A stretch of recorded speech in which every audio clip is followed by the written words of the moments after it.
Hi, ladies. I'm Aurea. I'm here to assist the everyday girly, embrace her feminine flow, and general life talk. Let's get into it.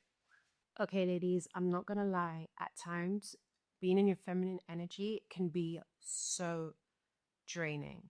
So draining. Honestly, I feel like in today's world, it's just so hard to be a feminine woman. The past 2 weeks, life has been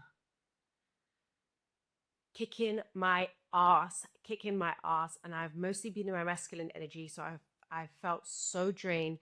I haven't been balancing it, nor have I been sleeping well. I wasn't able to like do content and just feel good, but I took a moment, I just took some time out for myself.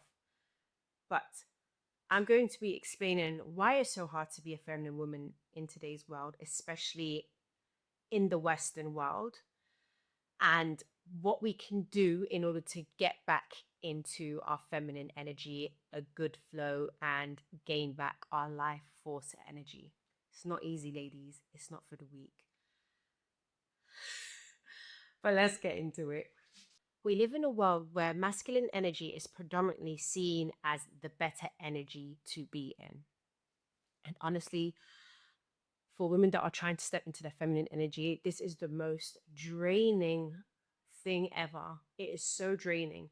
Our work culture, the boss babe culture.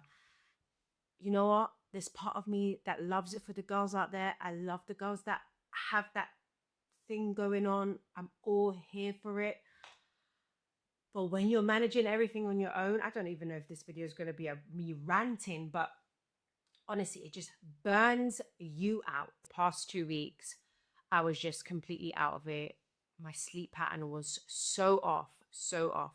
But I done some things to step back into my feminine energy. So the first thing I'm going to share is my diet. I was eating a bit less, but not in an unhealthy way. I was eating a bit less, so I would have one healthy big meal during mid-afternoon, and that would sustain me pretty much throughout the day. So kind of like intermittent fasting. And honestly, my energy levels were feeling good after a while. I was prioritizing my sleep as well. So I'd make sure I'll be shutting off my phone from 9 o'clock. Well, depending on the day, usually 8:30, 9 o'clock.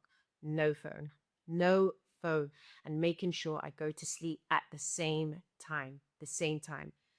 And it's really hard, especially if you're a mother. I have one daughter. Luckily, she's at an age where she's a bit more independent, so that helps a lot. But for my moms out there, please make time for yourself. Do not, I know this is going to sound like shit, do not make your life just about your kids. Have an identity, have you time. Prioritize working out, prioritize looking after your body, prioritize eating well. Do not make your life just about your kids, because they're going to grow up and they're going to leave the nest. And then you're there, a washed out mom. Sorry to say, but no. Make time for yourself. Invest in you. I feel like another thing that's not talked about enough, your environment has a huge impact on your energy and your feminine energy as well. So, for me, I live in London. The weather, the weather.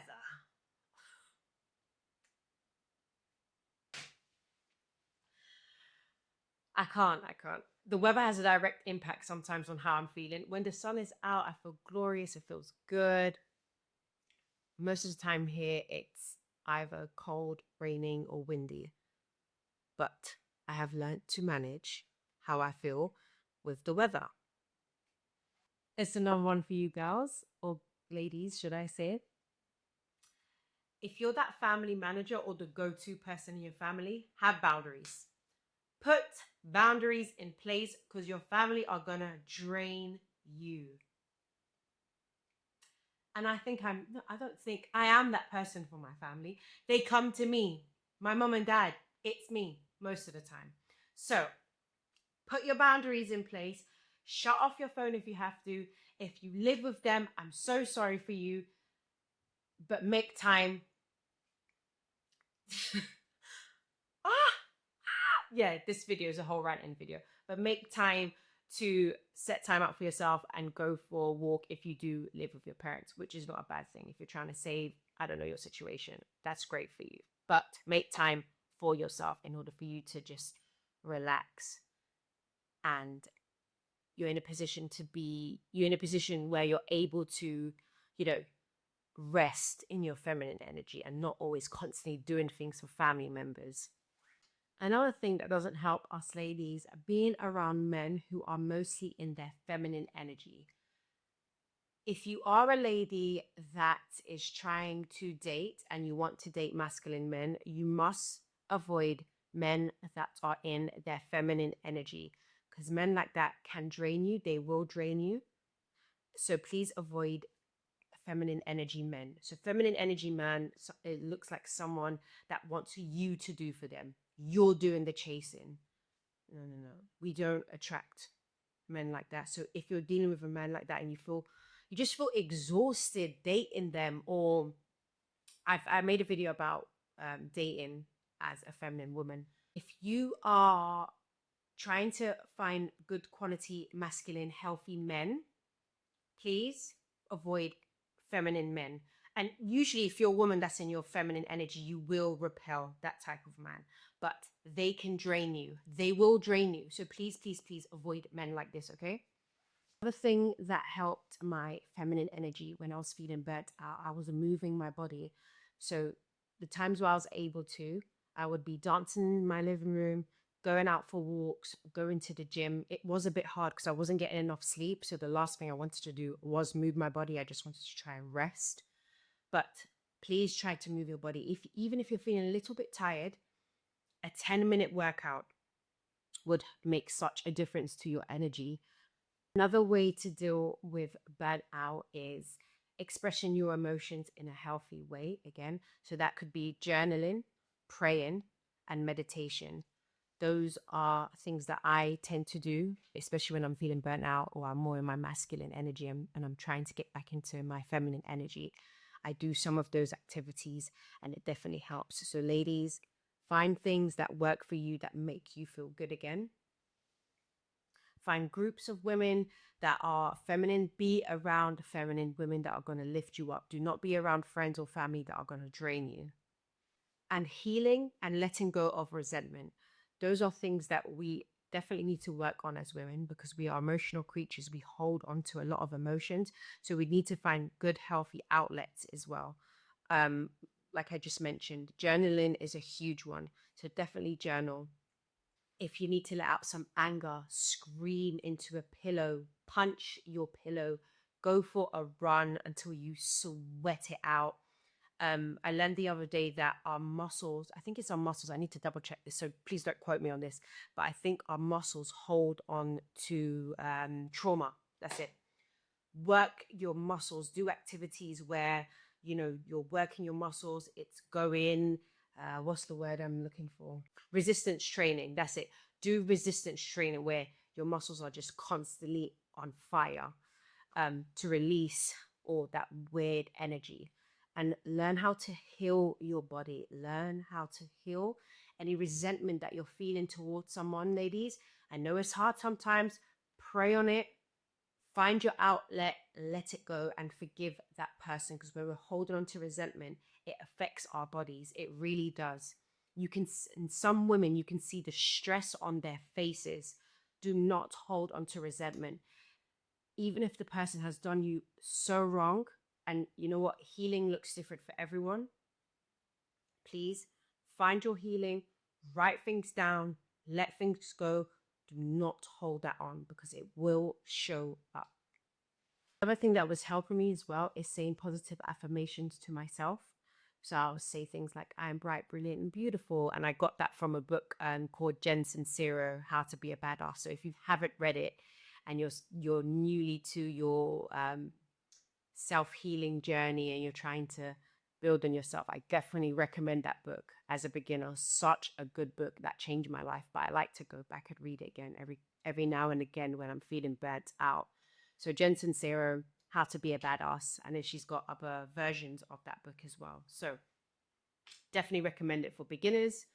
Um, yeah, reading was a good one. Reading and allowing people to do things for me. So I would ask and I would delegate tasks around the house. So if I knew that my daughter was able to help me with the dishes, I would ask her to help me with the dishes. So please, ladies, delegate tasks if you can. Ask your friends to help you, ask your partner to help you, ask your husband to help you as well, so you can feel good again as a feminine woman.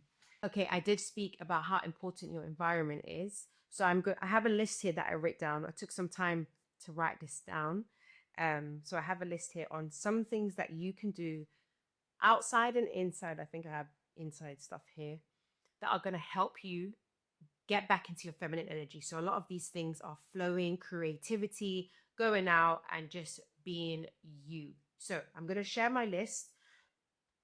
Some of these things I have done and some of these things I'm going to be doing. So use this, what I'm going to say, add that into your life if you can, and hopefully this helps. But really do it, ladies. Take time to invest in yourself. Take time to go out and do these things. It can't always just be about kids, work, kids, work, kids, work. No, you're going to go crazy. I put here feminine things to do and places to go. Spending time in nature that is free. Go to a park. Go to a nice park. If you have the luxury of going to a park where you live, please go to a park. Touch the trees. Put your bare feet on the grass. I know that sounds crazy and very like spiritual, but do it. You're going to feel good. Okay, I've said this before: swimming, meditation, yoga, and Pilates. Do things, move your body in order to feel good. Cooking classes, baking classes. Take your best friend with you, take a sister with you, take another woman with you, a feminine woman. Go to these classes, put some money down, invest in these things, put money aside, save something to put money in towards these things so you can feel good. Spa days, get your nails done. Shopping, go early, even if it's window shopping. And the reason I said go early, because there's a different type of energy when you shop early. Going shopping early, you carry a different type of energy. You're not waiting around in queues. You're not getting frustrated.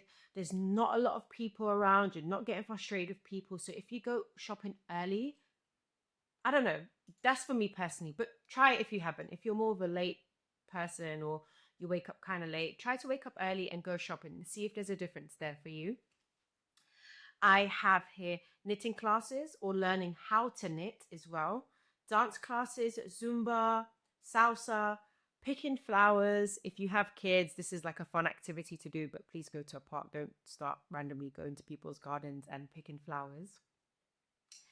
Making slime. Again, this could be fun if you're by yourself as well. It's okay to bring out your inner child as well as a feminine woman. Or if you have kids, again, nieces, nephews, do this with them.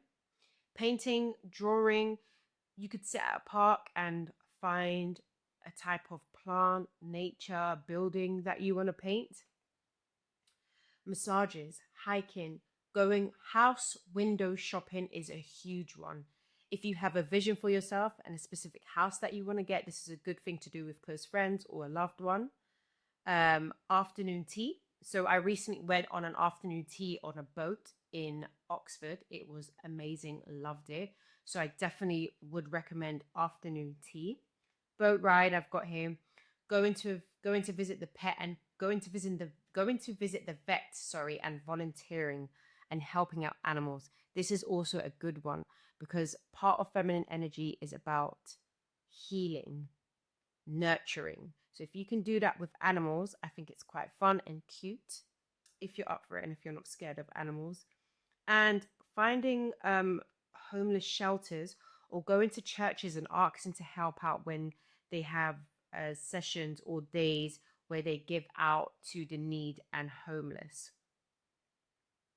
So that's some of the things I have on my list. Some of these things I have done, and some of these things I've done like 90% of this list. I think I have about a few more that I need to do. And you can do this again. So these are some of the things that you can do to get your feminine energy flowing again. Some fun things. And yeah, that's what I have for now, ladies. Until my next video.